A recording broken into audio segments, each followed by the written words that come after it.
नमस्कार दोस्तों, आज की कहानी का नाम है समय का महत्व। एक छोटे से गांव में मोहित नाम का एक लड़का रहता था। वह बहुत ही चंचल और खुश मिजाज था, लेकिन उसकी एक बड़ी कमज़ोरी थी, वह समय की कद्र नहीं करता था। उसके माता पिता अक्सर उसे समझाते कि समय सबसे कीमती चीज़ है, लेकिन मोहित उनकी बातों को हल्के में लेता था। मोहित के पिता एक मेहनती किसान थे। वे सुबह सूरज निकलने से पहले ही खेतों में चले जाते और देर शाम तक काम करते। एक दिन उन्होंने मोहित से कहा, बेटा, समय को समझो। जो व्यक्ति समय की कद्र करता है वही जीवन में आगे बढ़ता है।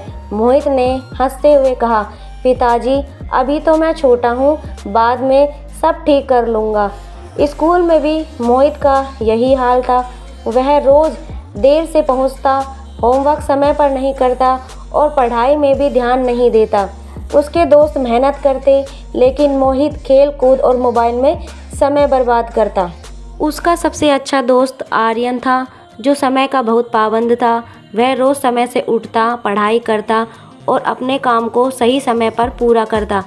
एक दिन आर्यन ने मोहित से कहा, दोस्त, अगर तुम इसी तरह समय को बर्बाद करते रहोगे तो एक दिन पछताना पड़ेगा।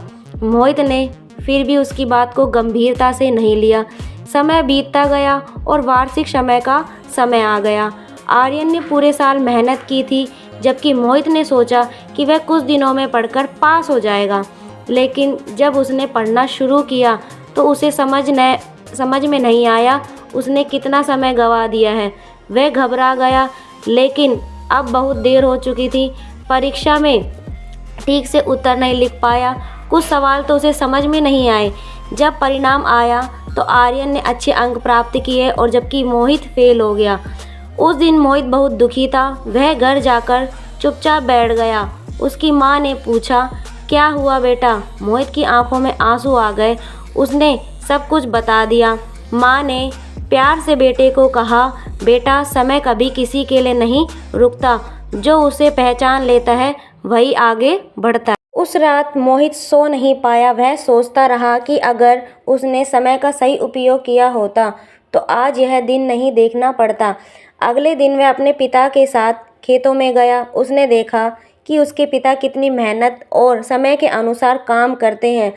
हर काम का एक निश्चित समय था, बीज बोना, पानी देना, फसल काटना, और अगर इनमें से किसी भी काम में देरी हो जाए तो फसल पूरी खराब हो सकती है।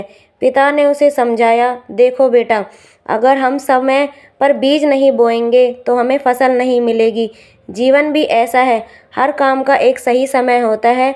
यह बात मोहित के दिल को छू गई। उसने तय किया कि अब वह अपनी आदतें बदलेगा। अगले दिन से ही उसने एक नया नियम बनाया। वह रोज़ सुबह जल्दी उठने लगा, समय पर स्कूल जाने लगा और रोज़ अपना होमवर्क पूरा करने लगा। उसने खेल और पढ़ाई के बीच संतुलन बनाना सीखा। शुरुआत में उसे बहुत कठिनाइयों का सामना करना पड़ा, लेकिन धीरे धीरे उसे आदत हो गई। अब वह समय का सही उपयोग करने लगा।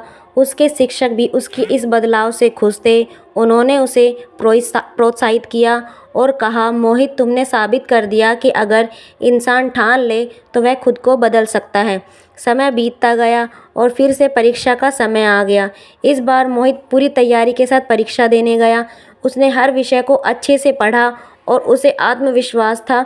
जब परिणाम आया तो सभी हैरान रह गए। मोहित ने बहुत अच्छे अंक प्राप्त किए। वह अब कक्षा के होशियार छात्रों में गिना जाने लगा। उसके माता पिता की खुशी का ठिकाना नहीं था।